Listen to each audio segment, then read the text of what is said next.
The smell of recycled air and machine oil was something Zara Voss had grown used to during her 3 years aboard Veridac station. She had grown used to a lot of things: the hum of reactor coils beneath the floor grating, the way the artificial gravity sometimes skipped a beat near docking ring 7, the 37 alien species that made their home or their money in this Tinkin city spinning in the dark between stars. What she had not grown used to was being cornered at gunpoint. The weapon was a Draxian pulse scatter, a blocky, brutal-looking thing that fired expanding waves of ionized plasma. It was the kind of gun designed not just to kill but to make an example. The alien holding it, Commander Thexel of the Draxian Frontier Patrol, stood almost 2.5 meters tall. His exoskeleton was the color of old copper, his 4 compound eyes fixed entirely on Zara with an intensity that could have melted steel. "You will hand over the data chip," Thexel said. His translator rendered his speech in flat, mechanical standard, but the guttural vibration of his true voice hummed underneath it like an idling engine. "You will do this or I will scatter your organic mass across the corridor. This is not a negotiation." The corridor was one of the quieter maintenance passages on level 14, deliberately chosen by Thexel, Zara was sure. No witnesses except the flickering emergency strip lights and a cleaning drone that had wedged itself into an alcove and was quietly pretending not to exist. Smart drone. Zara looked at the gun. She looked at Thexel. She looked at the gun again. Then she tilted her head slightly to one side, narrowed her dark brown eyes and said, "No." The silence that followed was remarkable. Thexel's mandibles clicked. His compound eyes rotated in their sockets. A Draxian expression of extreme confusion, Zara had learned from the cultural database she'd studied in her first month on the station. "You refuse?" he said. "I do," Zara confirmed pleasantly. "And for what it's worth, you're holding that wrong. The scatter cone on a pulse scatter is calibrated for open spaces. In a corridor this narrow, the back wave will bounce off both walls and hit you too." She paused. "But you probably knew that." She could tell from the almost imperceptible adjustment of his grip that he had not, in fact, known that. Zara Voss was 26 years old. She had grown up on the mining platforms of Callisto, where the difference between a good day and a catastrophic one was usually a matter of technical knowledge and keeping your head. Her mother had been an engineer. Her father had been a medic. She had inherited the practicality of both. She had come to Veridac Station as a logistics coordinator for the Interstellar Merchant Cooperative, tracking shipping manifests and supply chain irregularities. The data chip Thexel wanted contained evidence of a smuggling operation that ran Draxian military-grade materials through the station's civilian freight lanes. Materials that had been showing up in warlord arsenals in the outer colonies. She had compiled the evidence herself over 4 months of careful, quiet work. She was not going to hand it over. "You have no protection here," Thexel said, recovering his composure with visible effort. "No security team. No diplomatic status. You are a low-grade civilian functionary." "That's accurate," Zara said. "Then you should be afraid." "I am," she said. "My hands are actually shaking right now. Do you see?" She held them up briefly. They were just slightly trembling. "Fear and stupid are not the same thing. You need that chip gone before I transmit its contents to Station Chief Nelly. If you shoot me, the Deadman protocol on my comm sends the transmission automatically. If you take the chip by force, I scream the passphrase out loud and the audio sensors on this level transmit it anyway. You built a trap with no exits, Commander." Thexel was very still for a long moment. His exoskeleton made faint ticking sounds as his internal temperature rose. "How did you find out about the Vorex shipments?" he finally asked. "Cargo manifests," she said simply. "The weights were off by 0.3% across 17 shipments. It's the kind of error that looks like a rounding artifact unless you're looking for it. I was looking for it. You are one human female. Alone. On a station that has very little love for your species." This was also accurate. Humans had only been granted limited trade rights on Veridac Station 6 years ago, after the Concord Accord. They were tolerated in the way that most newcomers were tolerated, with a kind of watchful suspicion that would either warm into acceptance or cool into hostility, depending entirely on behavior. "I know," Zara said. "But I have something you don't." "What is that?" She smiled. It was the kind of smile that her old crew chief on Callisto had called her engineering smile. Not warm, not cold, but deeply, serenely certain. "Time. I've already been here long enough to be boring. You still need to solve your problem before end of shift." She watched the calculation move across Thexel's features. She had studied Draxian body language too. The slight forward lean of his upper torso indicated reconsideration. The lowering of his weapon arm, just 3 centimeters but she noticed, indicated a shift in strategy assessment. Somewhere above them the station breathed. The reactor coils hummed. The cleaning drone bumped softly against its alcove wall, pretending very hard. "What do you want?" Thexel said at last. The words came out like they cost him something. "I want the operation shut down," Zara said. "I want the manifest records corrected and the Draxian Frontier Patrol to formally audit its own freight intermediaries within the next 30 standard days. I want a signed statement of cooperation from your division commander, filed with the Interstellar Merchant Cooperatives Oversight Board. And in exchange? I present my findings to Station Chief Nelly through official channels, with a note that the Draxian Frontier Patrol self-identified the irregularity and cooperated fully with the investigation." She held his gaze steadily. "You get a scandal avoided. I get the operation stopped. The colonies stop getting military hardware they shouldn't have." Another long silence. "You planned this," Thexel said. There was something in his translator's flat voice that might, if you were generous, have been the start of something like respect. "I planned for several outcomes," Zara said honestly. "This is the one I preferred." She didn't tell him about the second data chip already transmitted to a secure buffer node 2 hours ago. She also didn't tell him about the station maintenance worker named Brix, a 6-armed Quelvan who owed her a favor and was currently watching the corridor entrance through a maintenance camera 3 levels up. Insurance policies, her mother had always said, are boring until they aren't. Thexel lowered his weapon fully. He replaced it in the holster at his thorax with the deliberate movement of someone who was used to being the most dangerous thing in any room and had just been reminded that danger was not always the largest shape in the corridor. 30 standard days, he said. "And the signed statement," Zara said. "And the signed statement." He left. His footsteps were heavy and metronomic on the metal floor grating, fading down toward the docking rings. Zara waited until the sound was completely gone. Then she let out a breath she had been holding since approximately the moment the barrel came up, put her back against the corridor wall, and slid down it until she was sitting on the floor with her knees drawn up. The cleaning drone emerged from its alcove and trundled past her cautiously. "Yeah," Zara told it. "Me too." She sat there for 3 more minutes. Then she stood up, straightened her jacket, tucked the data chip more securely into its inside pocket, and went to find Station Chief Nelly. She had work to do. Quelvans aged poorly and then all at once, giving them the social advantage of looking 40 for AP Station Chief Omar Eva. Nelly was a Quelvan woman of indeterminate age, approximately 60 years before looking 300 overnight, and she ran Veridac Station with the particular calm of someone who had survived 11 administration changes, 2 piracy crises, and a biological containment event in Sector 9 that nobody talked about anymore. She listened to Zara's account without interrupting. This alone distinguished her from most people Zara had briefed in her life.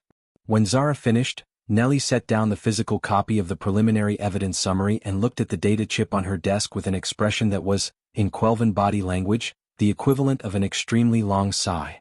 "You walked into a corridor with a Draxian military commander holding a pulse scatter," Nelly said. "He walked into the corridor. I was already there. That distinction does not bring me the comfort you seem to think it does." Nelly picked up the data chip and turned it over in her 6 fingers. "You built a kill switch into your own death. That was the safeguard. It was the most credible deterrent available. Draxians respect efficiency above almost everything. A plan that punishes its own defeat is efficient. It is also insane. My Callisto crew chief used to say there's a narrow band between insane and ingenious and the only difference is outcome." Nelly looked at her for a long moment. The chief's eyes, 4 of them in the Quelvan configuration, contained an expression that Zara had learned to recognize over 2 years of working on the station. It was the expression Nelly wore when she was recalibrating her assessment of something. "I'm going to have to convene a tribunal," Nelly said. "The evidence implicates not just a Frontier Patrol officer but freight brokers registered with the station. This goes to the 7-seat panel." Zara had expected this. "When?" 48 hours. The Draxian consulate will send a representative. This is going to be watched very carefully, Voss." Nelly placed the data chip in a secure case and sealed it. "Humans have limited standing in tribunal proceedings. You'll be categorized as a secondary witness unless you can establish direct evidentiary authority. What does that require? Proof that you were the primary investigator. Chain of custody documentation for every piece of evidence. And," Nelly paused. "Testimony given without a translator buffer. Directly in standard. No advocate." that's designed to disadvantage non-dominant species. Yes, Nellie said simply. Most things are until they aren't. Is that a problem? Zara thought about it. She had studied standards since childhood. She had grown up speaking 3 languages and reading 2 more, a common trait among Callisto platform kids who grew up trading with everyone and being underestimated by most of them. No, she said. The tribunal was held in Concord Hall, a circular room with tiered seating for observers and 7 raised judicial positions occupied by senior representatives of the station's founding species. The hall was designed to feel large and overwhelming, and it succeeded. The ceiling was 20 meters up, ringed with observation galleries. The acoustics made every spoken word feel simultaneously intimate and exposed. Zara stood at the witness platform, a slightly elevated hexagonal dais in the center of the room, and looked at the 7 faces looking back at her. She had spent 47 of the preceding hours preparing.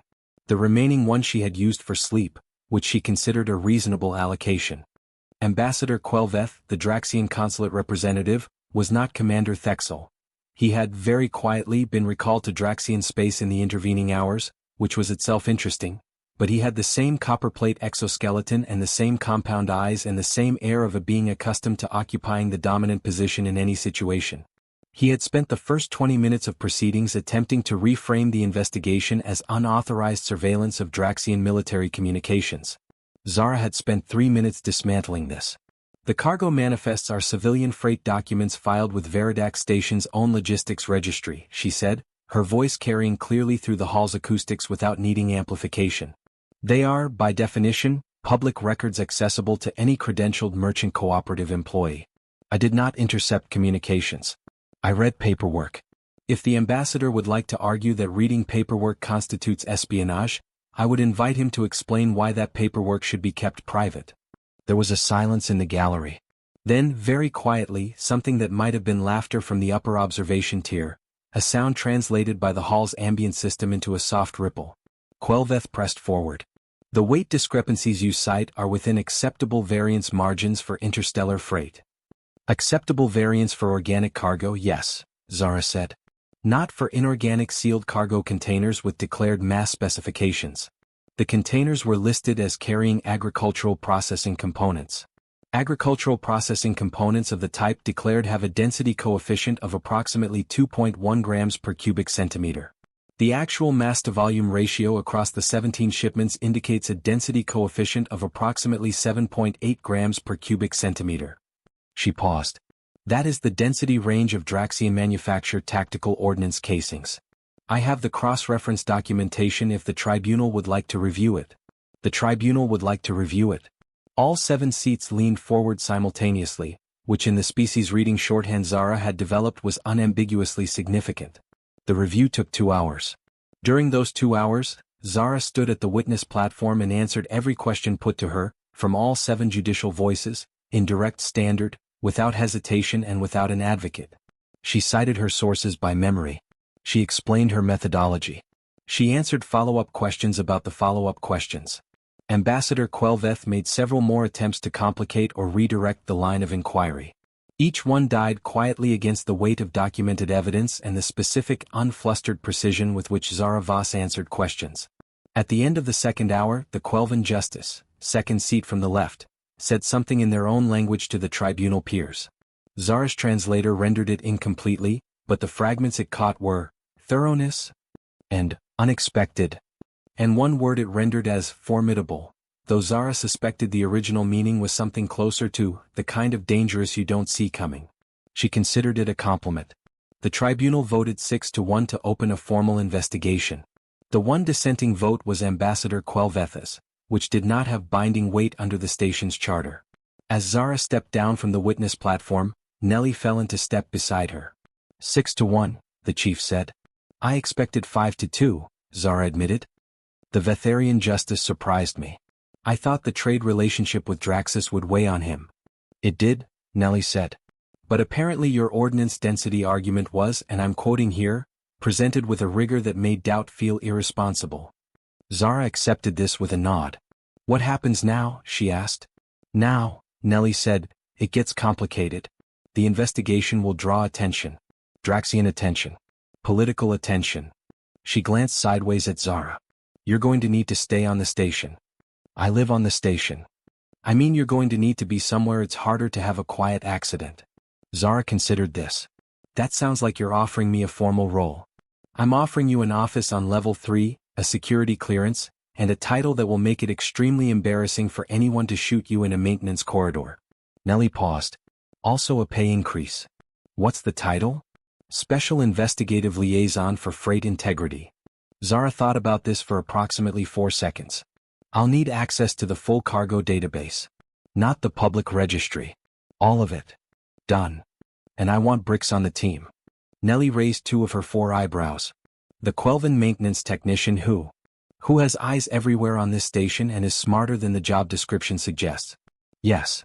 Nellie was quiet for a moment. Fine. The title's his to decide. He'll say yes, Zara said.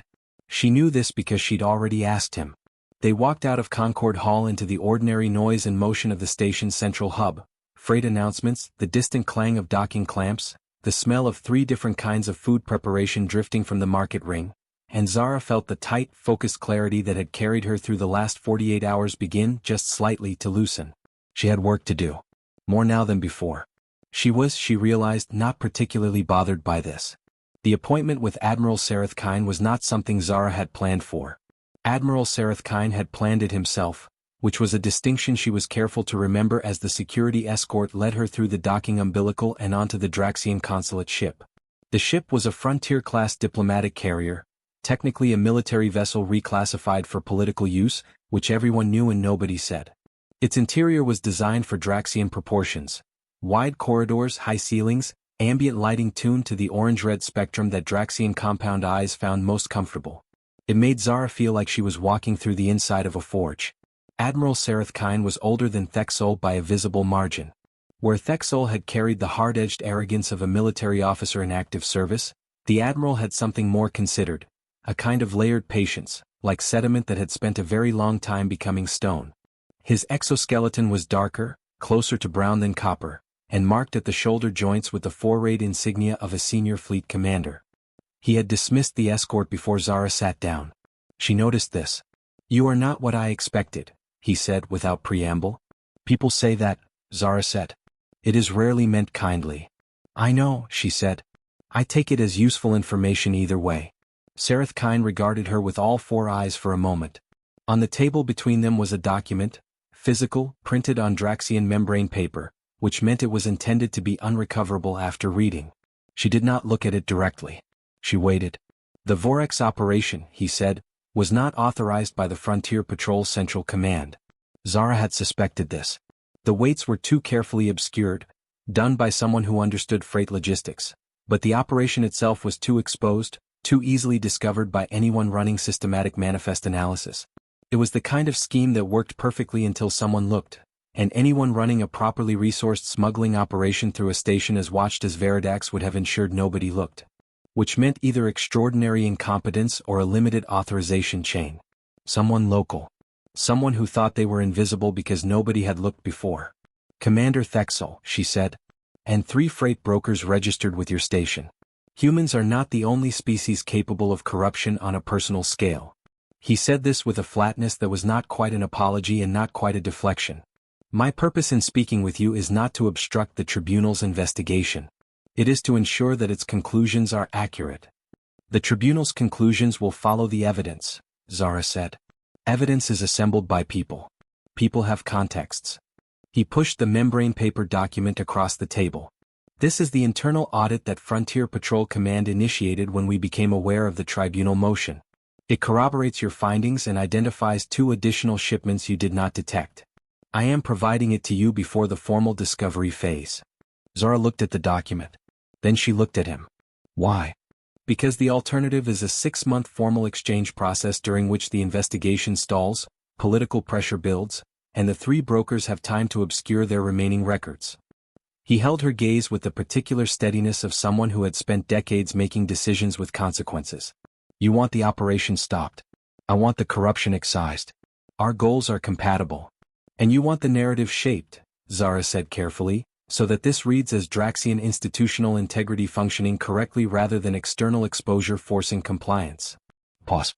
"Yes." She appreciated the honesty of it. I can't promise you the tribunal's framing. I'm a witness, not a judge. I know. I am asking you only to present the additional documents as discovery material without attribution, filed as part of your investigation rather than as a consulate submission. He paused. It is a small thing. Zara thought about it. It was, in fact, a small thing. The evidence was the evidence. How it was filed in the discovery chain affected the political optics of the Draxian consulate, not the outcome of the investigation. Done, she said. She read the document on the table. It confirmed her numbers precisely, added the 2 additional shipments, and, this was interesting, identified the specific freight broker who had first approached Thexel with the proposal. A human as it happened. A man named Cesar Vaughn, registered with the Merchant Cooperative as a mid-tier cargo broker, who had apparently decided that the gap between what Draxian military suppliers needed to move quietly and what Veridac Station's manifest checks would catch was a profitable one to occupy. Vaughn, she said. You know him? By reputation. He filed some irregular submanifests 8 months ago. I flagged them as a potential bookkeeping error and sent a correction notice. He responded with the corrected documents within the hour. She paused. Too fast. He had the corrected documents ready. I thought he was organized. He was covering. Sareth Kine made a sound that his translator rendered as a neutral acknowledgement. Humans are thorough when motivated. We're thorough when we see a pattern, Zara said. And we don't stop looking once we start. It's a design feature. She left the consulate ship with the membrane document recorded in her portable scanner. The Admiral had not objected, and walked back through the docking umbilical into the familiar noise of Ring 7. Brix was waiting for her at the maintenance node at the corridor junction, technically checking a coolant line readout, actually watching the umbilical entrance with 3 of his eyes while keeping one on his work. Well, he said. We have more evidence and a cooperative witness, she said. We also have a human broker who is the primary architect of the scheme, which is going to be unpleasant politically. Brix made the Quelvan gesture for resigned pragmatism, which looked like a brief ripple passing through his upper arm pairs. Your species will not enjoy that. No. But it's true, so it goes in the file. Solon called, Brix said, using the informal name they had given to the station's archive intelligence system, with which Zara had developed what she would describe as a productive working relationship and Solon would describe, in its precise, unaffected way, as an unusual degree of mutual utility. It identified 3 more potentially relevant freight anomalies. Predates Vaughn's registration. Someone else may have been running a similar operation before him. Zara stopped walking. How far back? Solon says the earliest anomaly it flagged is 4 standard years ago. 4 years before she arrived on Veridac Station. 4 years of systematic freight manipulation through a neutral trade hub in the Outer Rim, funding hardware flows to warlord arsenals in the outer colonies, fueling the slow grinding conflicts that kept those colonies poor and fractured and dependent on intermediary trade that conveniently ran through stations like this one. She stood in the corridor of Ring 7 and felt the familiar sharpening that happened when the shape of something too large to see at once became, in a moment of stillness, visible. This isn't one scheme, she said. No, Brix agreed. It's infrastructure. Solon's assessment is similar. It described it as a logistics architecture optimized for persistent low-visibility illegal transfer. Zara stood there for another moment. Then she said, I'm going to need a bigger office. Brix's upper arm pairs rippled again, but this time the gesture was the Quelvan equivalent of a smile. Chief Nellie anticipated this. She left a requisition form on your desk. She knew. She has known for 6 weeks. She was waiting for you to see it. Zara was quiet for a moment, processing this. Nellie had let her walk into the investigation cold, following her own thread, finding her own conclusions. Not because the chief lacked the analysis, Solon had the raw data, but because evidence assembled independently without institutional guidance was more credible, more untouchable. And because an investigator who found the shape of the thing herself would understand it in a way that could not be briefed into someone. It was, Zara thought, an extremely sensible manipulation. She decided to be flattered rather than irritated.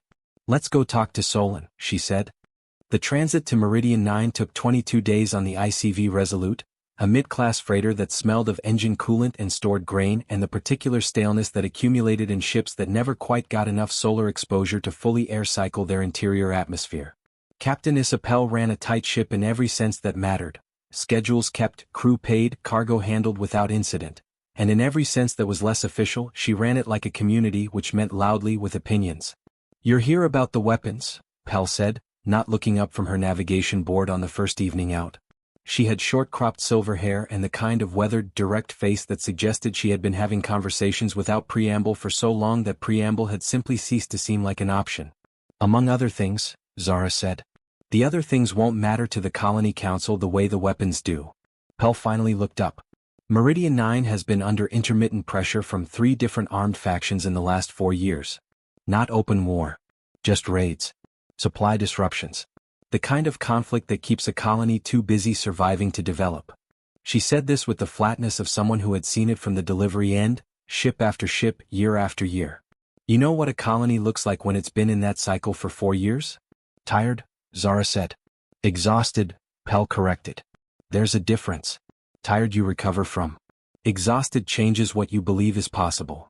Zara thought about this for most of the remaining 21 days. She worked the rest of the transit compiling her findings into a format suitable for presentation to a colonial council. People who needed information translated from logistics abstractions into human costs, because the human costs were what they had been living with while the abstractions were being written. Meridian 9 was a mid-tier colony on a marginally habitable world. Breathable atmosphere, inconsistent weather, soil that needed 3 years of amendment before it would grow Earth-stock crops reliably. The colony had been established 17 years ago by a mixed human-Quelven cooperative and had spent most of those 17 years doing the slow, difficult work of becoming a real community rather than a collection of survival installations. The main settlement, called Landfall because the original colonists had lacked the energy for more imagination, had 17,000 residents and a council chamber that doubled as a community hall that doubled as a storm shelter when the seasonal weather systems came through. Elder Councillor Marith met them at the landing pad.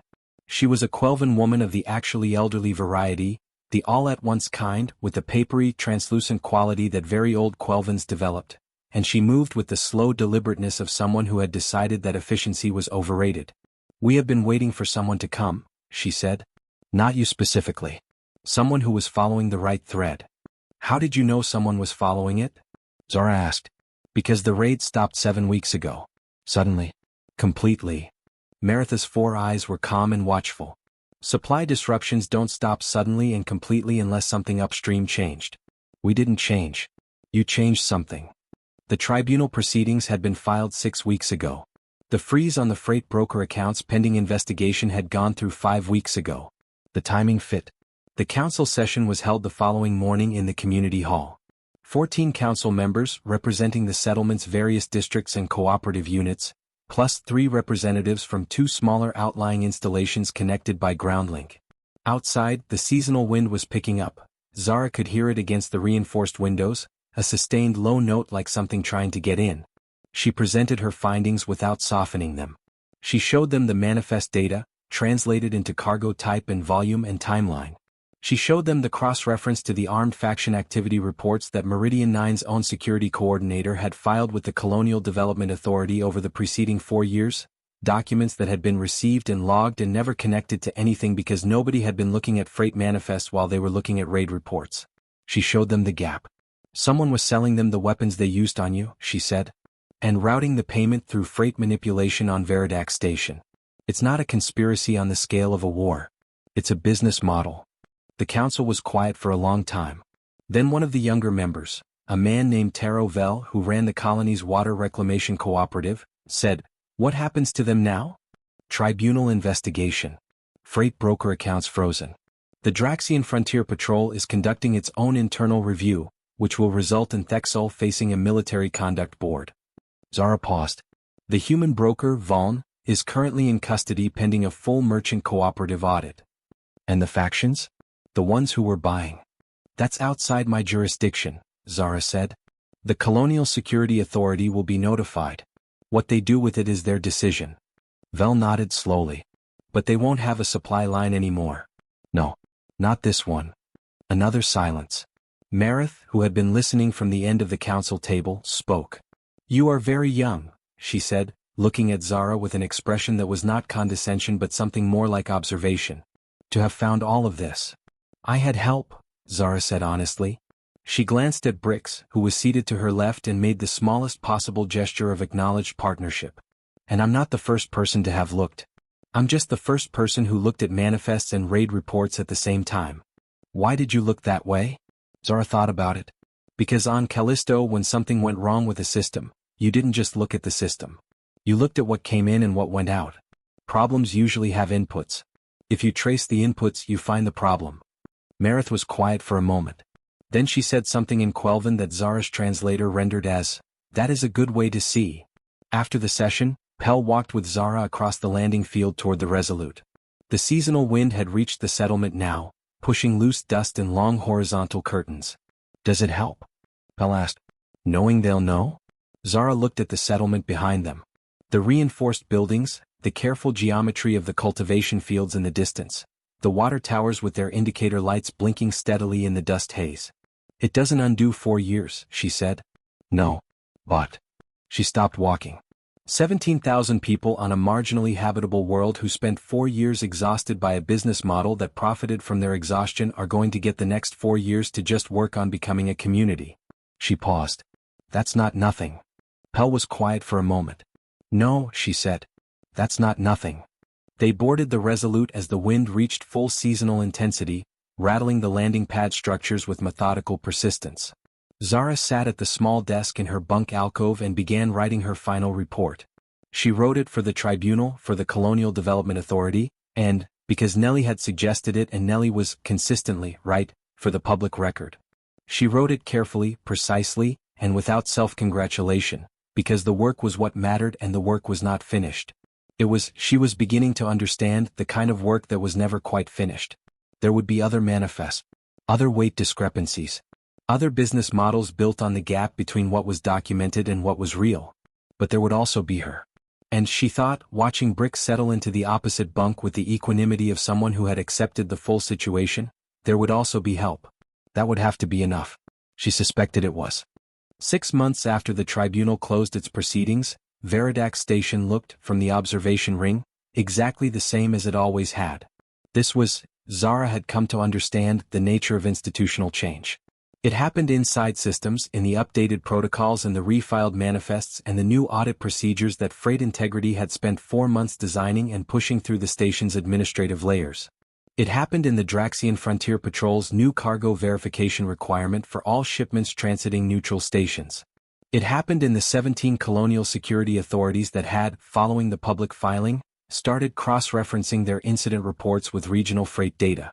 It did not happen in the observation ring view, which remained stars, dark, the slow rotation of the station's outer structure, docked ships catching light at their angles. Zara came here sometimes at the end of shifts that ran long, which was most of them. She brought coffee from the market ring, actual coffee, grown in the station's hydroponics bay, a recent development that had required 3 months of negotiation with the bay's Vetharian cooperative manager, and stood at the viewport and let the view decompress her. Tonight she was not alone. Recruit Lena Mira was 22 years old, 4 years out of an Earth colony secondary school on Kepler Station, 1 year into a logistics certification program, and 3 weeks into a probationary placement with the Freight Integrity Division that Nellie had insisted on establishing as a formal department with a training track. Mira was sharp in the particular way of people who had grown up reading everything available to them and had emerged from the process with a great deal of knowledge and a corresponding amount of anxiety about whether they were applying it correctly. "How do you know?" Mira asked. She had been standing at the viewport for 5 minutes and this was the first thing she had said, which suggested she had been working up to it. "Know what?" Zara said. "When you're looking at data. How do you know if something is wrong or if it's just noise?" She paused. "I ran the Sector 12 manifest check today. There were 4 weight variance flags. Solon assessed 3 of them as statistically insignificant. I looked at the 4th and I couldn't tell. It's 0.4% across 2 shipments. Could be nothing. It could be." "Show me," Zara said. Mira pulled up the data on her tablet. Zara looked at it.